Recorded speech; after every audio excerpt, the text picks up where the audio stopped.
এইটার নাম হলো একটু উপর দিকে করে, এই গাছটার নাম হলো ভূতরাজ। ওই যে কোনো মানুষের উপরে যখন ভূত আহরণ হবে, গচ্ছিত হবে, আপনি হাজারবার যদি জিজ্ঞাসা করেন যে এটা কিসের গাছ, ওয়ারির গাছ তাই বলবে, কিন্তু নাম বলবে না ভূতরাজ। তা ভূতরাজ এই কথাটা বলবে না, ওয়ারির গাছ তাই বলবে। ওয়ারির গাছ কিসের গাছ? ওই তো ওয়ারির গাছ। কিসের গাছ? ওই তো ওয়ারির গাছ। ভূতরাজ এই কথাটাও বলবে না, কোনো দিনই বলবে না। রাজা যে ভূতের, এটা এই গাছ, এই গাছটাকে আপনি হাতে ধরে নিয়ে শ্মশান বলেন, কবরাড়া বলেন, যে জায়গা আপনার খতরনাক জায়গা আছে, সেই জায়গায় আপনি চলে যাবেন, হাতটা আপনার হাতেই থাকবে গাছটা ধরা। আপনি গোটা রাত্রি সেখানটায় বসে থাকবেন, আপনাকে কোনো রকম কোনো রুহুতে, কোনো আত্মাতে যদি একটু টুস লাগাতে পারে, এত শক্তিশালী। এর নাম ভূতরাজ, ভূতের রাজা। জয় জয় জয় জয় মাগো মঙ্গলময় মা মনসা। জয় জয় জয় জয় মাগো মঙ্গলময়।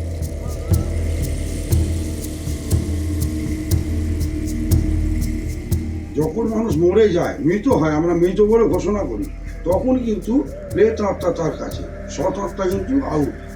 তো ভূত আমি এই বাড়িতে বসে বসেই ছাড়াই। হোয়াইট ম্যাজিক যেগুলো হয় না, ব্ল্যাক ম্যাজিক তো পুরোপুরি আলাদা একটা স্টাডি হয়ে গেল। তো হোয়াইট ম্যাজিক মানে যারা ব্ল্যাক ম্যাজিকটাকে কন্ট্রাডিক্ট করে।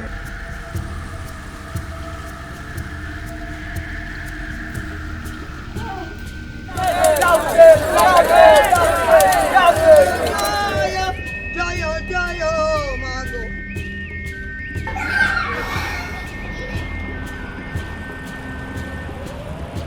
জিন আর ইনসান দুটো, এই জিন বহু রকম রূপ ধারণ করতে পারে, করে সেই মানুষকে আক্রমণ করে।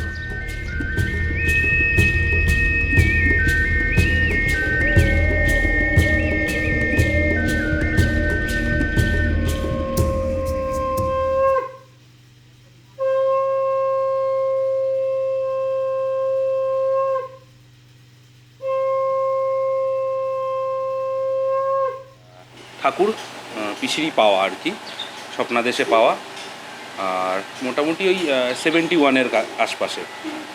তো স্বপ্নাদেশে পাওয়ার পর সেখান থেকে আমরা যেরকম যে আদেশ হয়েছে, যেভাবে তৈরি করার আদেশ হয়েছে সেভাবেই তৈরি হয়েছে, প্রতিষ্ঠিত হয়েছেন বাড়িতে। তখন এই বাড়িতে আমরা ছিলাম না, তো যেখানে ছিল সেখানেই ঘরে প্রতিষ্ঠিত হয়েছেন। হওয়ার পরে ওখানেই পূজা অর্চনা হতো। আমাদের কিছু শিলা আছে, যে শিলাতে আমাদের পুজো হতো। আচ্ছা, তা শিলাতে পুজো হয়ে আসার পর তখন এবারে বাড়িতে মানুষজন বলে যে আমার পুরনো পিঠে থেকে ঠাকুর ওদিকে যাচ্ছে, বা সব থেকে বড় জিনিস যে মা যখন স্বপ্নাদেশে দেন, তখনই এই মায়ের মূর্তি আমাদের আনা হয়। যে আমি তো শিলার মধ্যে আছি, তা তোরা আমার মূর্তি নিয়ে আয় না, তোরা বাড়িতে এত লোকজন আছিস, এত কিছু হচ্ছে, আমাকেও যদি রাখিস তাহলে তোদের এত অসুবিধা হয়ে যাবে। সেই স্বপ্নাদেশের পর তখন এই মূর্তি আমাদের করা হয়।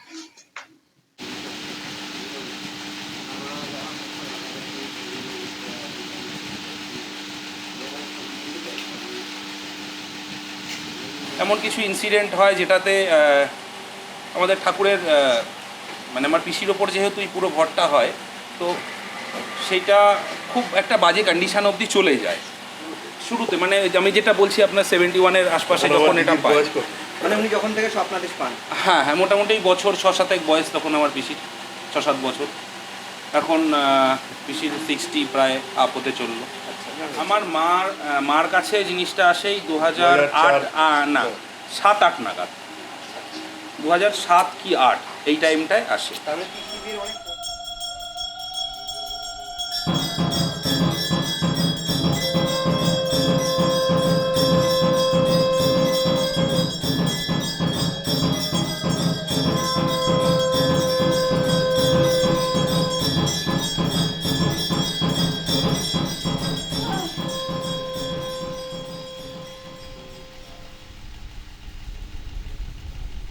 এমনি দেখবে শরীর পাগলের মতন হয়ে যায়, যত মায়ের মন্দিরের দিকে যাবে শরীর দেখবে পাগলের মতন হয়ে যায়। হ্যাঁ, শরীর মানে পাগলের মতন কেনই মানে কাকে কি বলতে গিয়ে কী বলে ফেলবো, নিজের মনটাই বলে দেবে। আমি যতদিন, মা যতদিন ছিল, তারপর তো ওই যে বস্তুটা আসতো ওই বস্তু আর আসে না, যে বছর 15-16 হয়ে গেছে, 15-16 বছর হয়ে গেল, কিন্তু ওই বস্তু খুঁজে তো আর পাবো না, যতই চেষ্টা করি আর পাবো না। দিয়েছিল ভালোর জন্য, গ্রামবাসীর ভালো ওই বস্তুটা ওখানে রাখবে। বছরে একবার যদি ও 2 ঘন্টার জন্য আসে, ওর মানে চারদিকে মানে আবহাওয়াটা ছড়ালে পরে সব ভালো থাকে।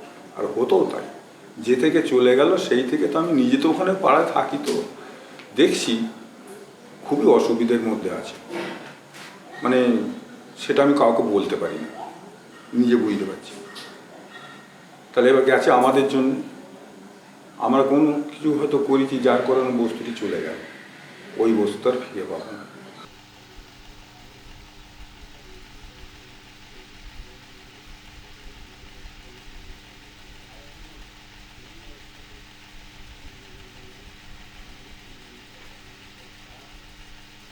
এই ধরনের আপনারা যেটা নিয়ে কাজ করছেন বা এই ধরনের অ্যাক্টিভিটিগুলো আমাদের হিউম্যান বডিতে অ্যাকসেপ্ট হতে টাইম লাগে, কারণ আমরা একরকমভাবে চলি, আমাদের লাইফস্টাইল একরকমভাবে চলে, খাচ্ছি দাচ্ছি ঘুমাচ্ছি উঠছি, আমাদের লাইফস্টাইল একরকমভাবে চলছে। এবার যখনই এনাদের মতন কিছু আদেশ আমরা পাই বা আমাদের কাছে আসে, তখন আমাদের লাইফস্টাইলটা অটোমেটিক ইনাদের মতন চালাতে শুরু করি, তাই নয় কি? তো সেই এক্সপেকটেশনটা হতে আমাদের অনেকটা সময় লেগে যায়।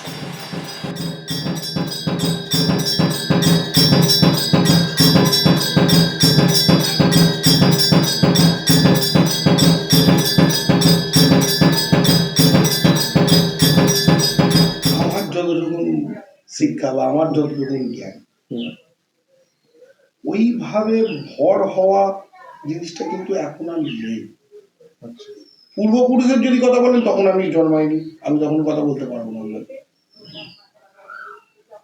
আমি তখনের কথা আমি বলতে পারবো না আপনাকে। এই জিনিসটাও কিন্তু ভরের জিনিসটা যদি আপনি আসেন, এটাও কিন্তু যদি একদিক থেকে দেখা যায় ভর যে করছে, তাহলে কি সে ভণ্ডামি করছে? ভণ্ডামিটাকে আমি বলবো না, কোনোদিন আমি বলবো না। এটাতে কি হয়, সে আজকে আপনি দাঁড়িয়ে আছেন, আজকে দাঁড়িয়ে আপনি ঠাকুরের সামনে দাঁড়িয়ে মাকে স্মরণ করছেন, ঝরঝর করে কেঁদে ফেলেন, তাহলে কি আপনি পাগল হয়ে গেলেন নাকি? এটাও একটা ভক্তি। আমার দিক থেকে যদি ধরতে পারেন, আমি একটা ভক্তি শ্রদ্ধার দিকে যাবো, সে তার গভীর ভক্তিতে ডুবে গেছে। কিন্তু ভর বলে কোনো জিনিসটা নয় যে ঠাকুর তার মধ্যে ডুবে গেল, এটা ভুল ধারণা, সম্পূর্ণ ভুল ধারণা। যেটা যদি ওনারা প্ল্যানফুলিও করে, তো খুবই মেন্টাল এবং বডির দিক থেকেও স্ট্রেংথের দরকার পড়ে, মানে খুব এক্সেসিভ কিছু করে, পড়ে যাচ্ছে, মাথা কোথাও ঠোকা, এইরকম টাইপের। তো প্রথমত মনে হয় অ্যাক্টিং, আমার যেটা পার্সোনালি মনে হয়, কিন্তু করলেও ওরা হয়তো এটাকে ভালো রকম প্রিটেন্ড করার জন্যই এতটা এফেক্টিভলি করে, কারণ প্রচণ্ড বডি হ্যারাসমেন্ট। কারণ এটাও আমি দেখেছি, যাদের এই জিনিসগুলো হয় পরে তাদের বডিতে ভালো রকম পেন থাকে, শোনা যায়। আর ওইখানটায় এসে তখন কিন্তু আমি শুনতে পাচ্ছি কাঁদছে ছেলে, তখন আমিও শুনতে পাচ্ছি।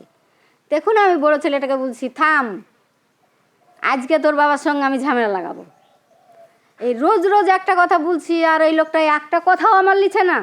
তো আমাকে মাঠের ভিতরে এইভাবে এই দুটো ছেলে নিয়ে আমাকে মাঠের ভিতর নিয়ে আসলো, আর আমি মানে এই ভাবু ছেলেটাকে বুঝাচ্ছি, আর আমি এই ভাবু রোজ এরকম হচ্ছে, আর ও বাজারে গিয়ে এখনও আসেনি। থাম, চ, আজকে তোর বাবার সঙ্গে আমি বিশাল ঝামেলা লাগাবো আজ, তা বলছি। ওই হোয়াইট ম্যাজিক যেগুলো হয় না, ব্ল্যাক ম্যাজিক তো পুরোপুরি আলাদা একটা স্টাডি হয়ে গেল। তো হোয়াইট ম্যাজিক মানে যারা ব্ল্যাক ম্যাজিকটাকে কন্ট্রাডিক্ট করে আর কি, তো তারা ওরকম ক্রিস্টালস আছে, অনেক কিছু রিচুয়ালস আছে, উইকেন্ড রিচুয়াল এইসব করে। তো ওইসব করে আর কি অনেকটা, পুরোটা তো আর মানে মেডিকেল সায়েন্সের ওপরে তো আর কিছু যেতে পারে না, তো কিছুটা একটা সাপোর্ট দেওয়ার জন্য এটা আর কি করা। কি মানে একটা মন্ত্রের মধ্যে একটা ভাইব্রেশন থাকে, তো যখনই আমরা সেই মন্ত্রটাকে চ্যান্ট করি, বারবার রিপিটেডলি চ্যান্ট করি, তো একটা ভাইব্রেশন অটোমেটিক্যালি কাজ করে, সেটা আমরা বিশ্বাস করি। আচ্ছা, যে একটা মন্ত্রের যে একটা ভাইব্রেশন হয়, সেই ভাইব্রেশনটাকে আমরা পুরোপুরি ওটাকে আর কি ইয়ে করি আর কি, ভাবি আর কি না এটা ঠিকঠাক। এই ভূতে ধরার পর যে ভূত ছাড়ানো, সেটা মানে সেই অর্থে সত্যি হয় কিনা এটা নিয়ে নানা মুনির নানা মত। আমরা মনস্তাত্ত্বিকরা যেভাবে ব্যাপারটাকে বোঝার চেষ্টা করি যে আমার যখন ভূতে ধরছে কিংবা আমার ওপর যখন ঈশ্বরের ভর হচ্ছে, তখন যে আমার ক্ষমতাটা হচ্ছে, সেই ক্ষমতাটা কখনো কখনো আমার জীবনেই সেই হারকিউলিসের কাঁধে পৃথিবী নেওয়ার মতো বড় বোঝা হয়ে যাচ্ছে কিনা এটা একটা বুঝতে হবে।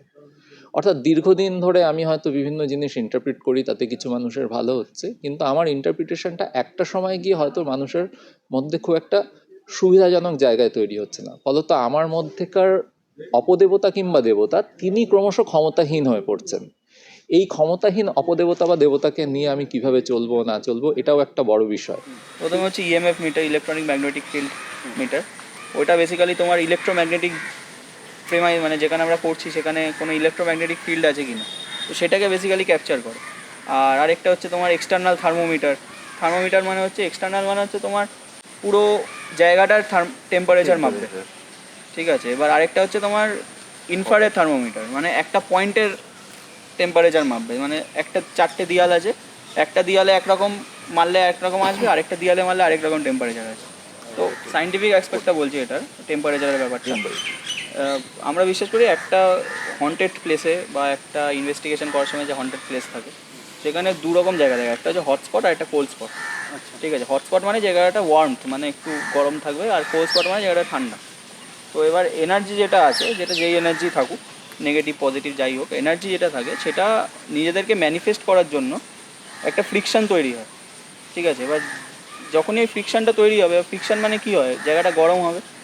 অবভিয়াসলি জায়গাটা দুটো এনার্জি যখন ফ্রিকশন হচ্ছে তখন জায়গাটা গরম তৈরি হচ্ছে, অবভিয়াসলি জায়গাটা গরম হবে, উল্টো দিকটা ঠান্ডা হবে। তো তখনই আমরা বুঝে যাই যে একটা এনার্জি আবার ম্যানিফেস্ট করার চেষ্টা করছে, একটা জায়গা হটস্পট হয়ে যাচ্ছে আর একটা জায়গা আমার কোল্ড স্পট হয়ে যাচ্ছে। সেই সময় গিয়ে কোনো ওঝা বা গুনিনের কাছে গিয়ে আমার হয়তো নিজের ঝাঁটাপেটা খেতে ভালো লাগে না, কিন্তু এই ঝাঁটাপেটাটা হচ্ছে, তখন আমি রিলিফ খোঁজার জন্য আমার ভেতরের যে অপদেবতাটাকে অনেক সময় ছেড়ে দিই। এটাও একটা সেকেন্ডারি জ্ঞানের মতো বিষয়। বিষয়টার মধ্যে বেশ মজাও আছে, বিষয়টার মধ্যে অনেক কান্না বেদনার ইতিহাসও আছে, এবং বিষয়টার মধ্যে অনেক সামাজিক ব্যবহারিক দিকও আছে। এই ঈশ্বরের বা অপদেবতাটিকে ছেড়ে দিলে যেটা হয়, আমি আবার আগের সেলফে ফিরে আসলাম। তার ফলে প্রথমত যেটা হবে না সেটা হচ্ছে আমার কিছু লঙ্কা পোড়ার গন্ধ শুকতে হবে না, এবং ঝাঁটাপেটার ব্যথাটা নিতে হবে না। এই ক্ষেত্রে দাঁড়িয়েও কিন্তু ইন্টারপ্রিটেশনটা এইভাবে, আমার জীবন থেকে দেবতা বা অপদেবতা চলে গেলেন, সেটাও একটা টেম্পোরারি ফেজ, যেটা একটু ভালোভাবে না দেখলে আবার ফিরে ফিরে আসতে পারে। অর্থাৎ কিছুদিনের জন্য অপদেবতা বা ঈশ্বর চলে গেলেও পরবর্তী ক্ষেত্রে ঈশ্বর বা অপদেবতা আবার ফিরে আসতে পারে। সেটা আমার একটা অবচেতন মনেরই অবস্থান। কারণ আমাদের জোড়াবাগান ট্রাফিক গার্ডে যেটা হয়েছিল, পাশে ওদের মনে করতো যে ভূতে ওদের রাত্রিবেলা চটথাপ্পড় মারছে, এরকম পুলিশরাই বলছে। তো গিয়ে দেখা গেছে পাশেই ট্রান্সফরমার ওই ট্রান্সফরমারের ক্ষেত্রে ফ্রিকোয়েন্সিতে হ্যালোজিনেশন কি হচ্ছে, হ্যালুসিনেশন হচ্ছে। অনেকে বলে না মারের চোটে ভূত ভাগিয়ে দেবো, আসলে মার এমন একটা বিষয় যেটা আমার কোষে কোষের মধ্যে একটা সেলুলার এক্সপিরিয়েন্স দেয়। সেই সেলুলার এক্সপিরিয়েন্সটা ব্রেন ইন্টারপ্রেট করে একটা খারাপ লাগার অবস্থান হিসেবে। ফলত এই খারাপ লাগার অবস্থানটাকে যদি আমি এড়াতে চাই, তাহলে আমি একবার মার খেয়েই আমার ভেতরের দেবতা কিংবা অপদেবতাকে সরিয়ে দিতে পারবো। এই জায়গা থেকেই কিন্তু ভূত ছাড়ানো কিংবা দেবতার ভর করার থেকে মানুষকে বের করে আনাটা নির্ভর করে।